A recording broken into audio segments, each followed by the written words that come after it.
لبيك داعي الله. مأتم بقية الله.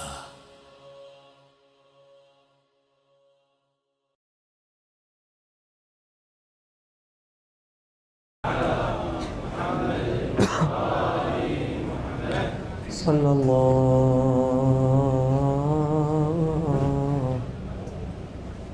وسلم عليك يا رسول الله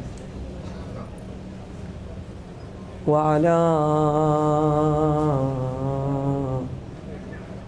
أهل بيتك المظلومين. لعن الله الظالمين لكم من الأولين والآخرين إلى قيام يوم الدين. وقام سبط رسول الله ليس يرى لنصرة الدين إلا بذل مهجته. وقام سبط رسول الله ليس يرى لنصرة الدين إلا بذل مهجته في فتية عجنت في الذر طينته كف الهدى بقراح من محبته. لنصره طلقوا الدنيا وقد نهضوا يسارعون إلى العقبى بصحبته على حفيظته شدوا الحياة وعلى أجسادهم لبسوا أبراد طاعته حتى إذا كشف الله الغطاء لهم وأبصروا النعمة العظمى بجنته تسابقوا للقاء حتى مضوا وغدا. ينشي الزمان لهم أسرار مدحته. والحسين شنو حالة الحسين؟ وراح ريحانة هادي يشق دجى جيش العداة بماضيه وطلعته. يصول في جمعهم كالليث منفردا فينثني الجمع منكوصا بصولته. غدت تلبي نفوس الشوس صارمه كأنها خلقت في طوع قبضته. تنقاد في يده أجيال خاشعة حتى كأن المنايا تحت قدرته. أحيا ابن حيدرة كرات والده على الكتائب إذ يسطو بسطوته، لكن أبو حسن ما خاض معركة إلا وحفت به آساد أسرته. وحوله من كرام الصاح طائفة يستسهلون المنايا دون نصرته. ما سمع من أمير المؤمنين. سمعتوا عن أمير المؤمنين يا شيعة؟ يقول أمام المغيث يغيثنا، أمام ناصر ينصرنا. هل سمعتم من أحد ينقل أن أمير المؤمنين نادى في معركة من الذين خاضها يقول هل من ناصر ينصرنا؟ لكنها والسبط يسطو وحيدا لا فري لا نصير له. ما عنده أحد. يقول أهل السير جاء وقت صلاة العصر إلا والحسين وحيد فريد، ماكو أحد. يجول في الخيمات فيراها خالية. لا والسبط يرنو والسيف يسطو وحيدا لا نصير له. يرنو لأصحابه صرعى وفتيته فيهم أبو الفاض مقطوع اليد. غدا دم الشهادة يجري فوق وجنته وفيهم شبه خير المرسلين لقا والسيف شق له هاما بضربته. واسف حسين ظل وحيد حاير بين عدوانا. وحسين ما بين الكفر محتار ينظر بالعرى الأنصار قلهم يا حماة الجار بين القوم عفتوني ودمع دمهم لتجفانا. ودمع دمهم لتجفى. صد صاب الشريعة وصاح يا ليت الحرب يا حين نايم عن نغر عباس ما تدري بقيت وحين بعد ساعة أظل مرمي وحرمنا تنسب ليزيد. أنا بالجتل ما بالي ولا أنا بالجتل ما بالي بالجتل ما بالي ولا بفقدان أطفالي لكن صاير ببالي. شنو اللي شاغل بالك يا حسين؟ شنو اللي شاغل بالك يا ابو عبد الله؟ يقول الحرم تبقى بلوالي وزينب تظل حيرانه.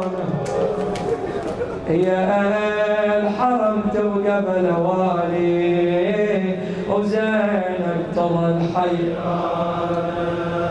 يا الأكبر يا ضياء عيني شلون على الترب نايم وانا بين العدا مفروض ثور وحشم الجاسم على خيامي على خيامي ترى يا ابني سحاب الجيش متراكب بعد.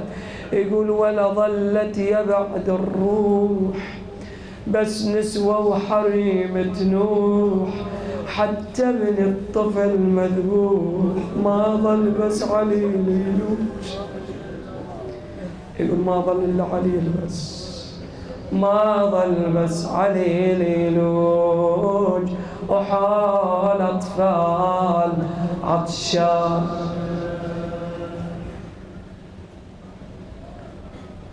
بعد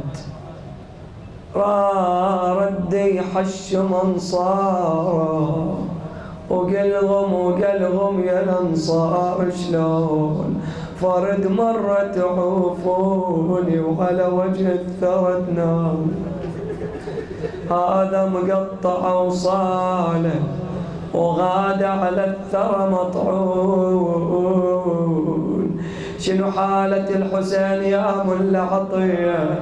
يقول رجع بدموع هناله يريد يودع عياله وزينب عاينت حاله تلقت بصبر حيدار ومهر لزمة عنانه. حسين حسين حسين أنا منال وحسينا. لا حول ولا قوة إلا بالله العلي العظيم. إنا لله وإنا إليه راجعون. وأفوض أمري إلى الله إن الله بصير بالعباد. عطروا مجالسكم بذكر محمد وآل محمد. اللهم صل وسلم على محمد وآل محمد. اللهم صل وسلم على محمد وآل محمد. اللهم صل وسلم على محمد وآل محمد.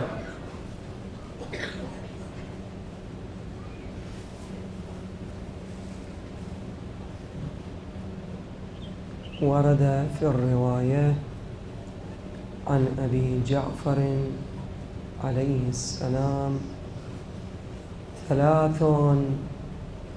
ثلاث لم يجعل الله عز وجل لأحد فيهن رخصة: أداء الأمانة إلى البر والفاجر، والوفاء بالعهد للبر والفاجر، وبر الوالدين برين كانا أو فاجرين. هذه الأمور لا توجد بها رخصة. نأتي إلى الأمر الأول. الأمر الأول هو أداء الأمانة.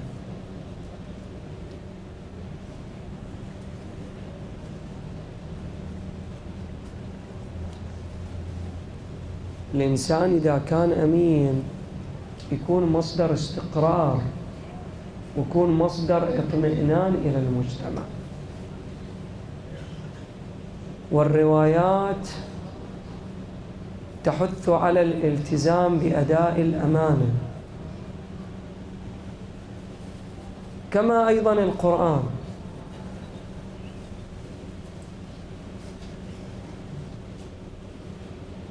إن الله يأمركم أن تؤدوا الأمانات إلى أهلها.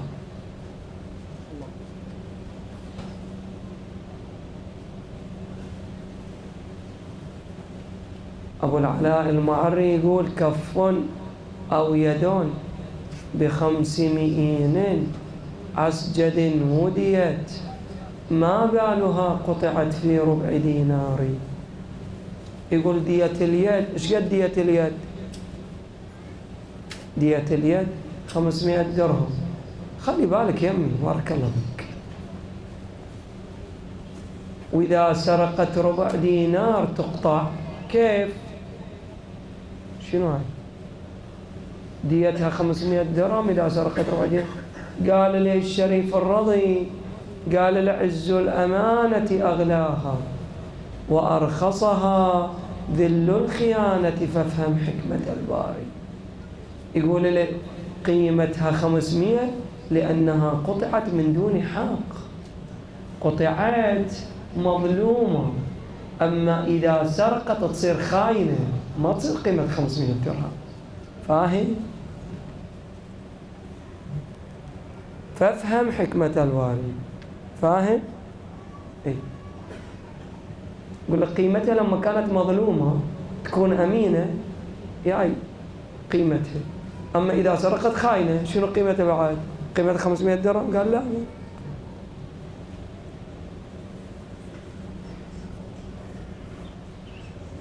يذكر بأن ذنون كان عنده خادم يلح عليه أن يعلمه الاسم الأعظم والذي هو خاص بالأنبياء من مختصات الأنبياء والأوصياء. قال له علمني الاسم الأعظم. ذاك الخادم إليح لما وجد ذنون بأن هذا الخادم ما بكف عن إلحاحه، نعم، جهز طبق وحط عليه غطاء، أحكم بالغطاء، وقال لي هاي الطبق وديه إلى المكان الفلاني. يقولوا المكان اللي حدده إذا أراد أن يصل إليه لابد من قطع نهر النيل. راح قال لي روح ودي طبق إلى المكان الفلاني. مشى بعض الطريق وإذا لأوهام تأتي إليه يمين شمال يمين شمال. شنو هاي الطبق؟ إيه؟ فتح الطبق وإذا فأرة تقفز من الطبق. هربت الفارة، راحت. غضب، قال أعطني طبق في فارة. غضب، رجع إلى ذي النون، قال لي ما معنى أن تجعل لي فأرتين في طبق؟ قال لي أنت 6 شهور تلح علي أعلمك الاسم الأعظم، ائتمنتك على فأرة ولم تحفظ الأمانة، تريد أعلمك الاسم الأعظم؟ طبعا بعض الأحيان الإنسان تعطيه أموال تقول له وصلها لفلان يوصلها، لكن تقول له تعطيه صندوق مقفل تقول له هاي لا تفتحها خليه ببيتكم، خلاص تجي زي خلاص يجي قاعد يفكر افتح ما افتح صندوق شنو هاي فيه، يقعد كله يفكر. ممكن تعطيه اموال تقول له هاي هذا الشيء وصل الى فلان يوصل، امين الرجل، لكن تعطيه بهالشكل لا. تعطيه ظرف مسكر يقول يا شنو هاي بهاي الظرف، يقعد يفكر وفي نفسيته يفتحها يشوف شنو في الظرف هذا. هنا الامانه ماكو فيها رخصه. التفتوا يا اخواني، التفتوا أيها المؤمنون. في الرواية عن الإمام السجاد عليه السلام يقول لو أن قاتل أبي ائتمنني على السيف الذي قتل به أبي الحسين ثم طالبني به لأرجعته له. طبعا هاي الرواية موجودة يعتقد البعض بأن جايبينها من كتاب، شايفين ما أدري في أي زاوية وجايب هاي الرواية منه. لا، هاي الرواية موجودة يذكروها العلماء. كلام الإمام موجود، هاي الكلام موجود. بعد عن أمير المؤمنين سلام الله عليه يقول أمير المؤمنين سلام الله عليه يقول أدوا الفريضة والأمانة إلى من ائتمنكم ولو إلى أولاد قتلة الأنبياء. ماكو بها رخصة للبر والفاجر أداء الأمانة، ما تفرط فيه. وأداء الأمانة مو بالمال يا مؤمن، أداء الأمانة حتى بالاستشارة.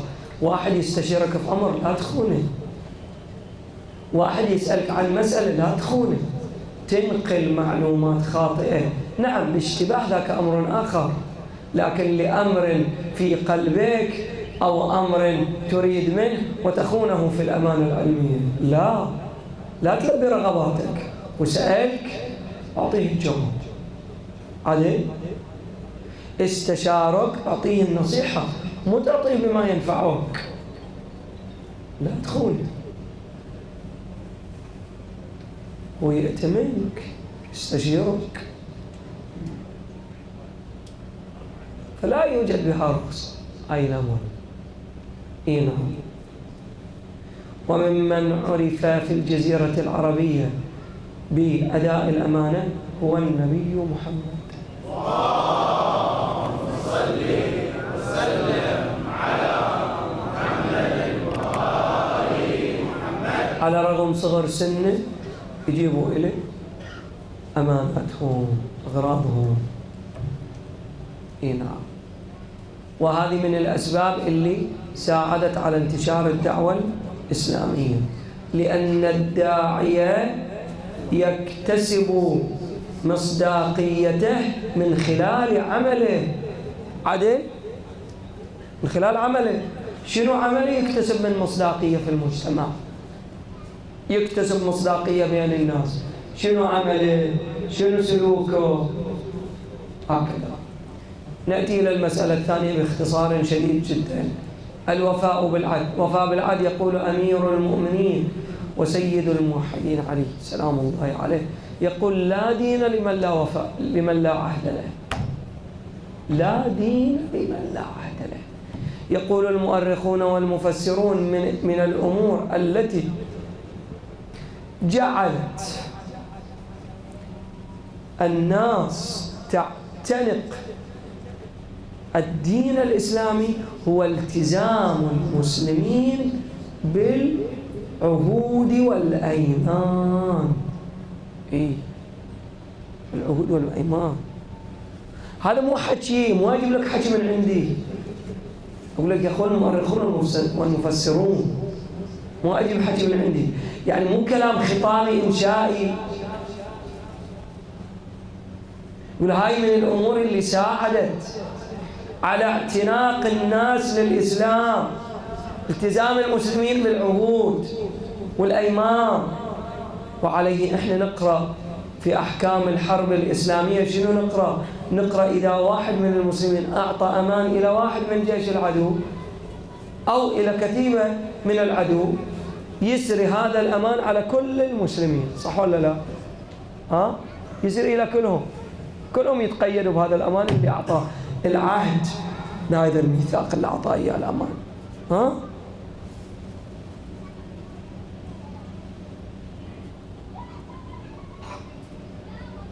نجي إلى النقطة الثالثة وهي بر الوالدين.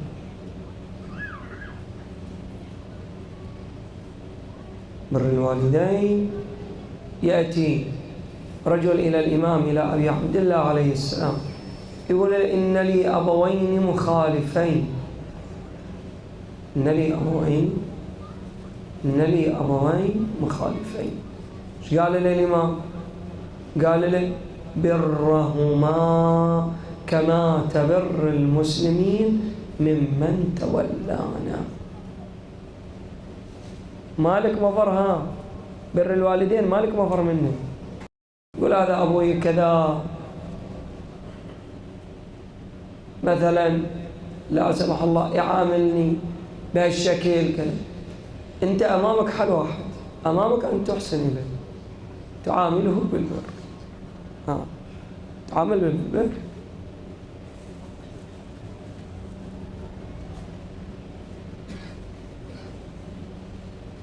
وهذا الأمر مو فقط في الحياة، هذا حتى في الممات. تصلي إليه، تقرأ قرآن وتهدي ثواب إليه. مو يتوقف بر الوالدين على الحياة. التفت حتى بعد الممات، تصلي إليه، تقرأ قرآن وغيرها من الأمور التي هي مصداق إلى بر الوالدين.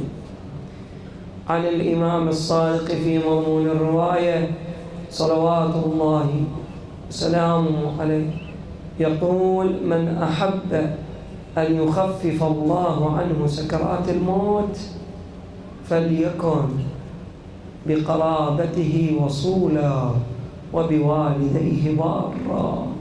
فإذا كان كذلك خفف الله عنه سكرات الموت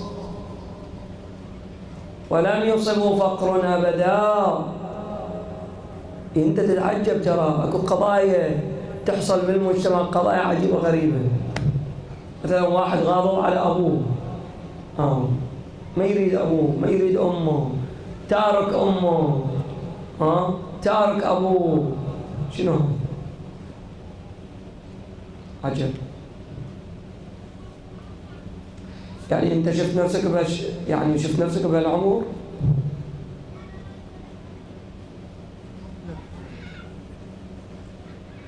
بهالشكل شفت نفسك على طول مباشرة؟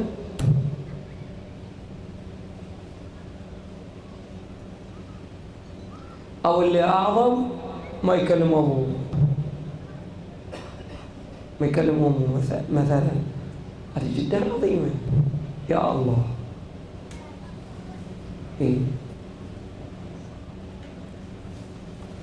هو شيء بسيط يحصل ما بينه وبين أبوه، قاعد يفكر ما ينام.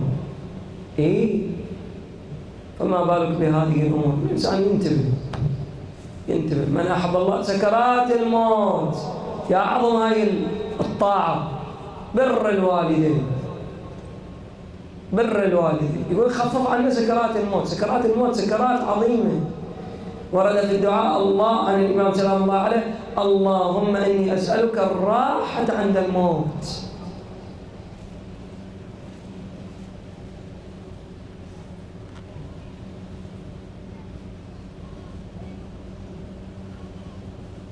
الراحة عند الموت.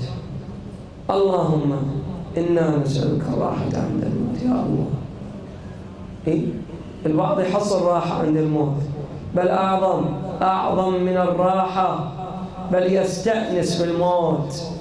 والشيخ حسن الدمستاني رحمة الله عليه يقول من أنصار الحسين سلام الله على أنصار الإمام الحسين سلام الله عليه، يقول: فيذوقون المنايا كمذاق العسل، شاهدوا الجنة كشفا فرأوا غار عين. فيذوقون المنايا كمذاق العسل. الشيخ جعفر النقدي اللي قرأنا أبياته بداية المجلس يقول: حتى إذا كشف الله الغطاء لهم وأبصروا النعمة العظمى بجنته تساقوا للقاء. حبيب بن مظاهر شيخ الأنصار هاي حبيب بن مظاهر بكى، يقولوا بكى وهو يقاتل، ويقاتل الأعداء. صار حديث بينه وبين أحد الأعداء وبكى. قال لي: تبكي؟ قال: لا أبكي للحسين إلى أن قال: وأني لا أقتل إلا مرة واحدة. يستأنسون بالمنية في نصرة الحسين وحسين.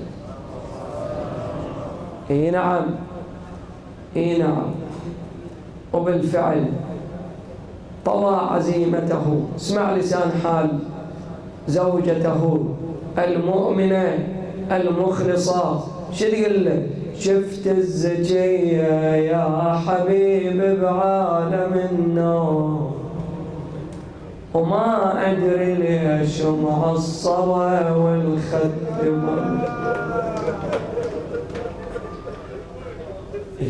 أعطينا صوت يا مهندس، بارك الله فيك، رحم الله والديك. يلا إذا لم تبكي تباكى، ما تتباكى أي شيء متباكي، بارك الله فيك. لا تناظر إليه ما ناظر لك، رحم الله والديك. طأطئ الرؤوس إن رأس حسين رفعته فوق القنا الخطاب. ليلة السادس هيئ نفسك من الليل، هيئ نفسك لاستقبال مصيبة عاشوراء، مصيبة عظمى، مصيبة كبرى، مصيبة الحسين وحسيناه. نعم. شفت الزكية يا حبيب بعالم النار، وما أدري ليش هي نحيلة وخدها. والله شفتها يا حبيب وقلبي ارتاح، ايد على خدها واضعه وايد على الأضلاع. شنو السبب مدري، تخبرني في هالساعة واشرح مصايبها وعنها اعطيني يعلو. نادى ما تدري مصاب فاطم يا ابو مصاب، صاير يقول هجموا عليه وعصروا صاير.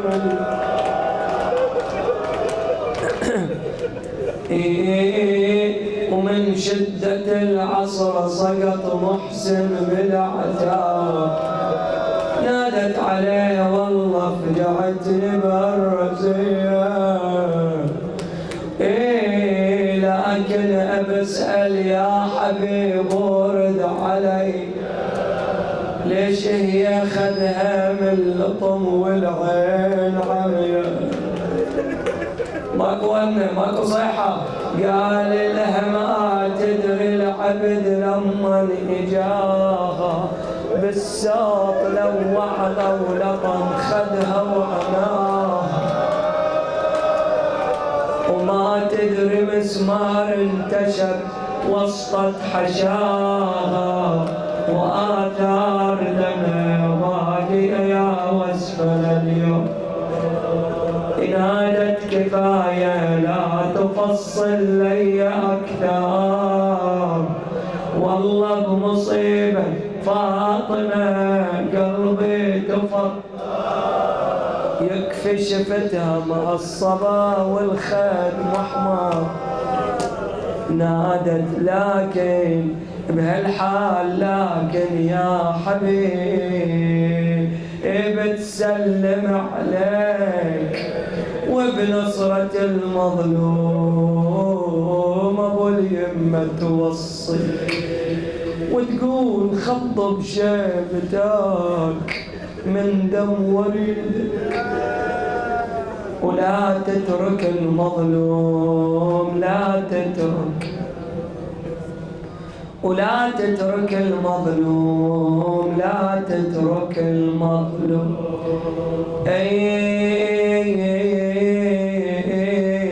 نادى حبيب ان شاء الله وبركبتي دين، لازم اوفي الدين انا في نصرة الدين، نفسي ومالي والاهل فدوى إلح،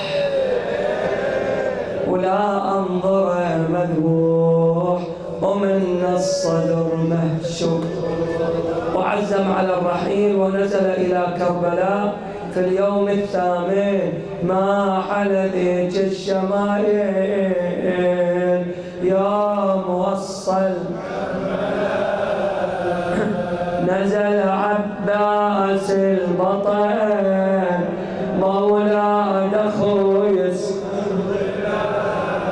مرحبا يقل الشهيد وزينب تقل، وصل مستبشر لابو سكنه وتناول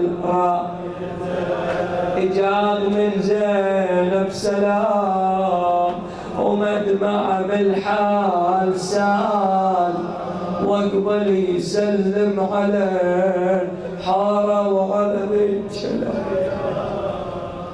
ايش قال بلسان الحال؟ من انا وزينب تسلم علي، من انا والعقيل للهاشمية، زينب هنا بكربلاء والله عجيبة. زينب هنا زينب بضعة زغرا نجيلة زين ما أصدقها المصيبة زينب هنا كيف جاك للغاضب زينب ما نصدق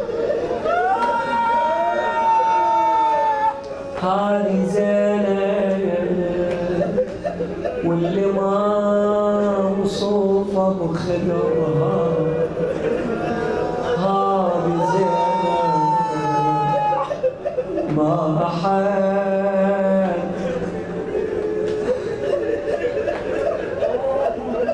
أبدا نظرها هذه زينب كربلاء تالي عمرها هذه زينب انخدرت حامل حمية ودني ليها ودني ليها ودني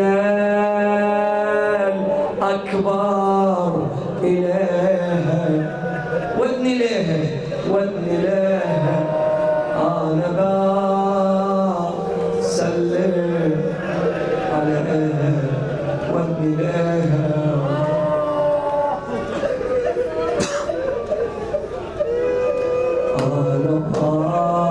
خفف بجيها ودني ليها ودني ليها أنا برد التحية وصل إلى خيمة زينب إيش قال حبيبي يا زينب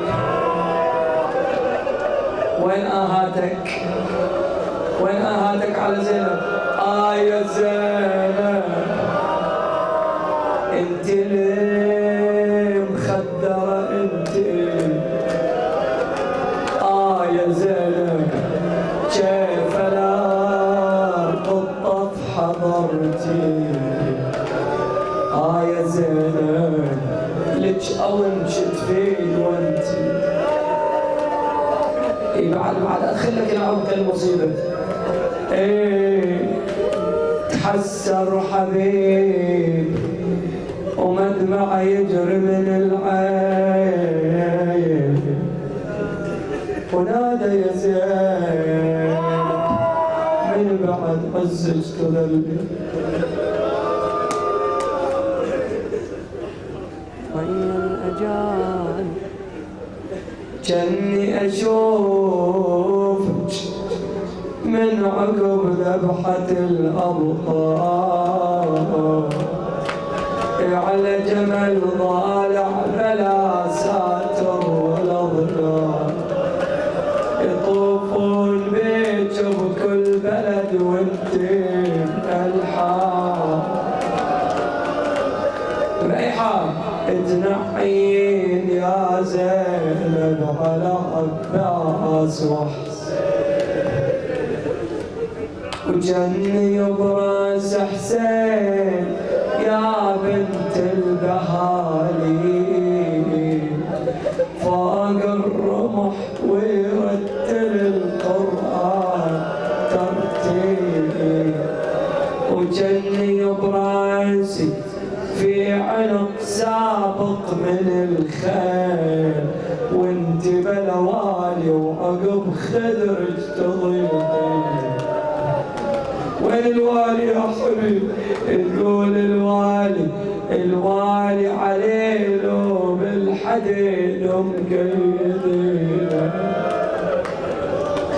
وكل ما يون بالساق لعده يضربون وحسين صدره بالعوادي رب حسين حسين حسين حسين حسين حسين وحسين صدره بالعوادي رطبوا يا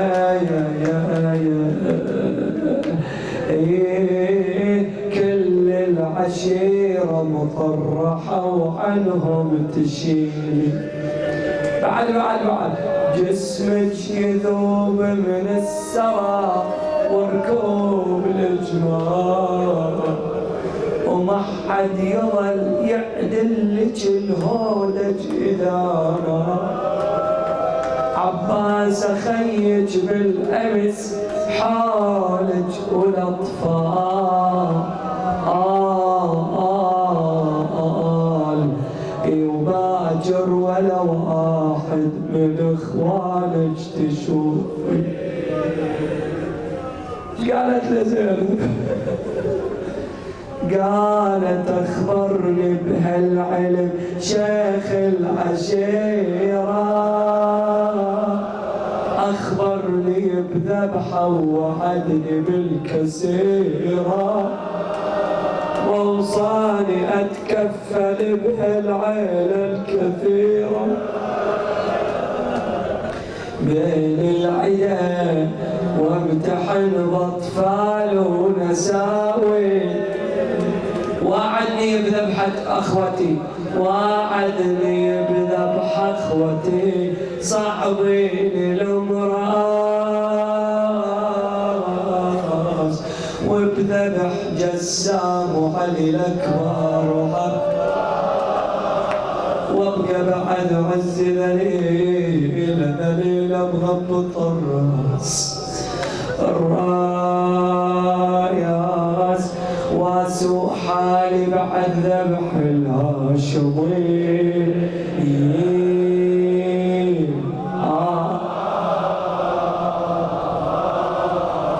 آجركم الله. ولما التقى الجمعان في اليوم العاشر من المحرم برز حبيب أنا مناد واحد،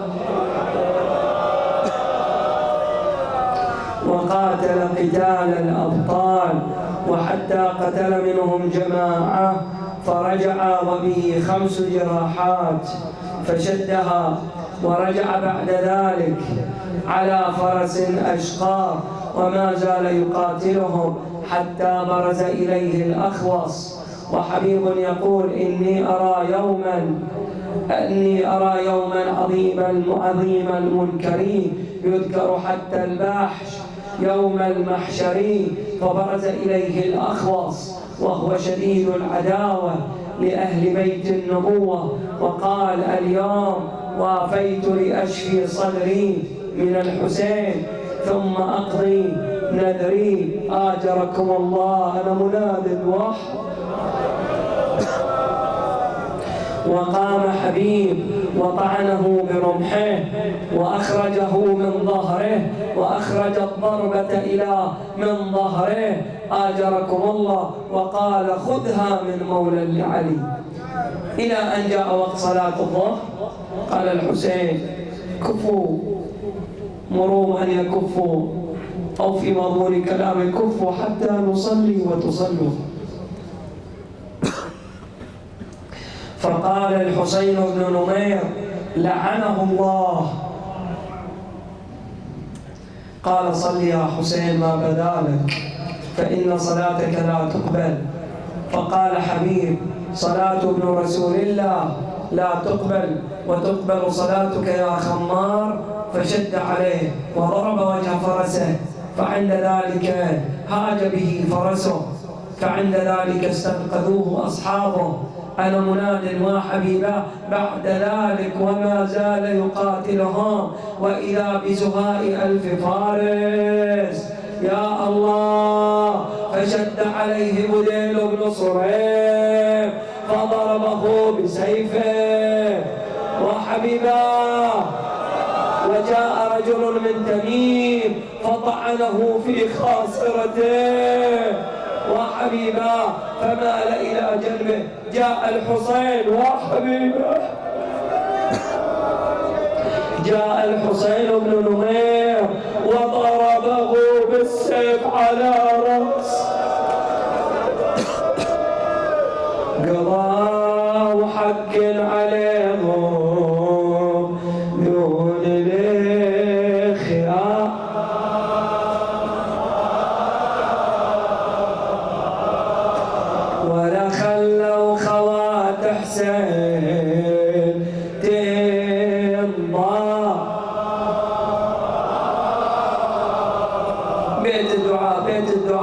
وقف الحسين عند مصرعه، وقف عند مصرع حبيب حسين يرجع للحبيب، شاف كل جسمه جراح مزمل بدم تريب.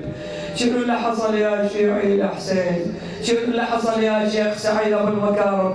يقول بال في حسين الكسارة وارتفع من النحيب، وصاح يا اصحابي نويتوا اظل وحدي بلا نصيب.